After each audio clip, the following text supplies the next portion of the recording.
हर नमः पार्वती पतये हर हर महादेव। गोपिका जीवन स्मरणं गोविंद गोविंद।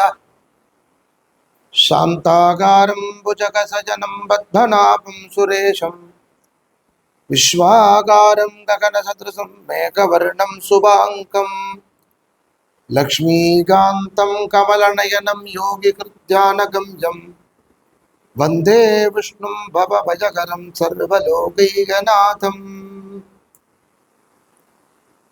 हिमाचल पर्वतत्तल अति आश्चर्यकरமான ஒரு திவ்ய க்ஷேத்திரம், திவ்ய தேசம் பத்ரிநாதம் அப்படிங்கிற பத்ரிகாசிரமம்.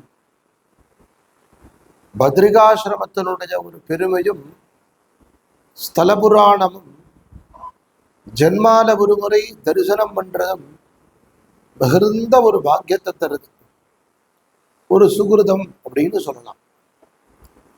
காரணம் என்ன அப்படின்னா, ஒரு யுகத்துல ஒரு பெருமை. கிருதயுகத்துல சிவபெருமானே முருகப்பெருமானுக்கு இந்த ஸ்தலத்தினுடைய மகாத்மியத்தை அனுகிரகம் பண்ணித்தரார்.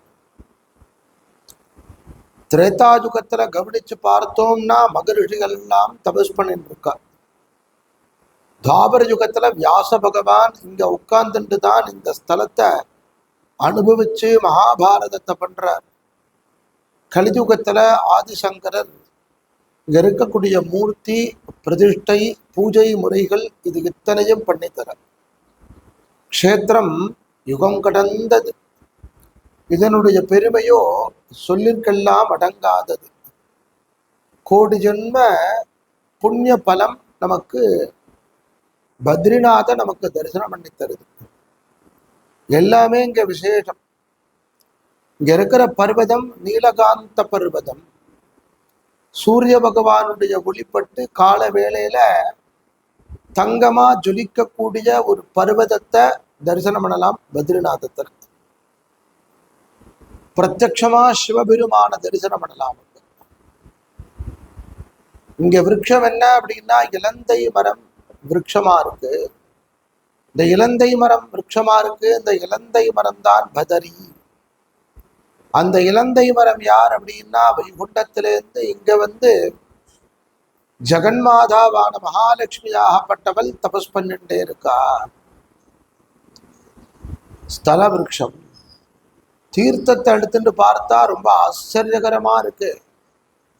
அலகாபுரியிலேருந்து ஓடி வரக்கூடிய அலகநந்தா குபேரன் காலையில அனுஷ்டானம் பண்ணின புண்ணிய தீர்த்தம் அது.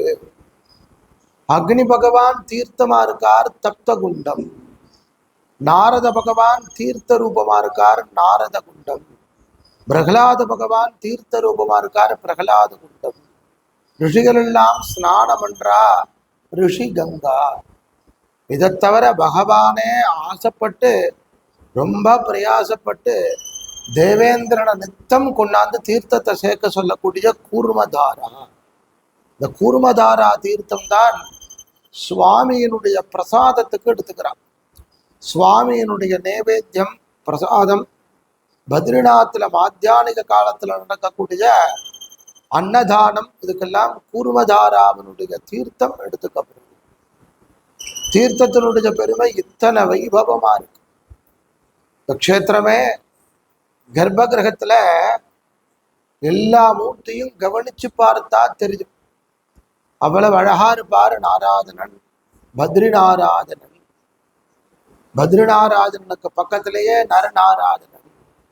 அதற்கு சமீபமா கருட பகவான், குபேர பகவான், உத்தவர், நாரத, இவா எல்லாம் கர்ப்ப கிரகத்துல நாம பார்க்கலாம். இதை தவிர கொஞ்சம் கவனிச்சா தெரியும் வியாச பகவான் வச்சிருக்கா. ரொம்ப கவனிக்கலாம். சின்ன மூர்த்தி கர்ப்ப கிரகத்துல. அண்ணா சொல்லுவார், உள்ளங்கை அளவில தான் இந்த மூர்த்திகள் எல்லாம் இருக்கும், நீங்க கவனிச்சு பார்த்தாதான் தெரியும். யோக நிலையில இருக்கக்கூடிய பெருமாள் பத்மாசனத்துல உட்கார்ந்துட்டு யோக முத்திரையோட 2 கரங்கள்ல சங்கு சக்கரத்தை ஏந்திண்டு சிரித்த திருமுகத்தோட அருட்காட்சி தரக்கூடிய அழகான பகவான் இங்க ஆச்சாரியனா இருக்கார். நாராயண மந்திரத்தை யாரெல்லாம் தரிசனம் பண்றாலோ அவளுக்கெல்லாம் உபதேசம் பண்ற. குலம் தரும் செல்வம் தந்திடும் அடியார் படுதுயர் ஆதினவெல்லாம் செய்யும் நிலம் தரும் செய்யும் நீல் விசும் வருளும் அருளோடு பெருநலமளிக்கும் வலம் தரும் மற்றும் தந்திடும் பெற்ற தாஜனும் ஆயன செய்யும் நலம் தரும் சொல்லை நான் கண்டுகொண்டேன். நாராஜனாஜனும் நலம் தரும் சொல்லை நான் கண்டுகொண்டேன் அப்படின்னு சொல்லக்கூடிய அற்புதமான அட்டாட்சர மந்திரத்தை தானே உபதேசம் பண்ணக்கூடிய ஆச்சாரியனாக பகவான் இருக்கும் காரணத்தினாலேயே பத்ரிநாராயணன் அப்படின்னு இருக்கக்கூடிய பெருமாளுக்கு பேர். இந்த க்ஷேத்திரத்தினுடைய மகத்துவம் ரொம்ப ஆச்சரியகரமானது. ஒரு சந்தர்ப்பத்துல சிவபெருமான் பிரம்மாவனுடைய 5வது தலையை எடுத்துட்டான். அந்த தலையாகப்பட்டது எங்கேயுமே கீழே விடல. பதிவிரதா தர்மத்தோட யார் அனுஷ்டானம் பண்ணிடுவராலோ அவா பிக்ஷா பாத்திரத்துல அட்சதைய போட்டால் அது கீழே விழும். பிரம்மாண்டம் முழுக்க பிரதட்சிணம் பண்ணிட்டு கடைசியா எங்க வந்து நிற்கிறதே மகாலட்சுமியாகப்பட்டவள் அரவிந்தலோச்சனிங்கிற திருநாமத்தோட எழுந்தருள் இருக்கக்கூடிய தாயார் தன் கரத்திலே இருக்கக்கூடிய அக்ஷதஜ சிவபெருமானுடைய பிக்ஷா பாத்திரமான பிரம்ம கபாலத்துல போடுறத அங்க பிரம்ம கபாலம் இந்த இடத்துல இருக்கு. இன்னைக்கும் நீலகாந்த பர்வதத்துல சிவபெருமானும் பிரம்ம கபாலமானது இங்கேயும் பத்ரிநாதத்துல இருக்கக்கூடிய பெருமை உண்டு.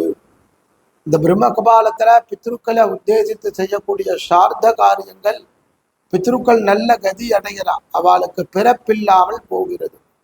பிரம்ம கபாலத்துல பிண்டமிடுறதுனால என்ன அப்படின்னா பித்ருக்கள் பிறப்பில்லாமல் பிரம்மலோகத்தை அடையறாங்க. பிரம்மலோகத்தை அடைஞ்சா பிரம்மாவோட ஐக்கியமாயிடுவா. எங்கேருந்து நாம சிருஷ்டியானமோ அந்த இடத்துல சேர்றது தத்துவம் இல்லையா? அதனால அப்படி பிரம்மலோகத்துல பிரம்மாவோட ஐக்கியமாகக்கூடிய ஒரு அனுகிரகத்தை பிரம்ம கபாலத்துல பிண்ட பிரதானம் பண்ணி பித்ருக்களை நினைச்சு சாரதமன்றத்தை 14 தலைமுறைகள் முன்னோர்கள் உத்தாரணம் அடைகிறார். அலக்கணந்தா நதிக்கரையில ரொம்ப பிரம்மாண்டமா அழகா அத்தனை பேரும் தரிசிக்க வேண்டிய ஒண்ணு பிரம்ம கபாலம்.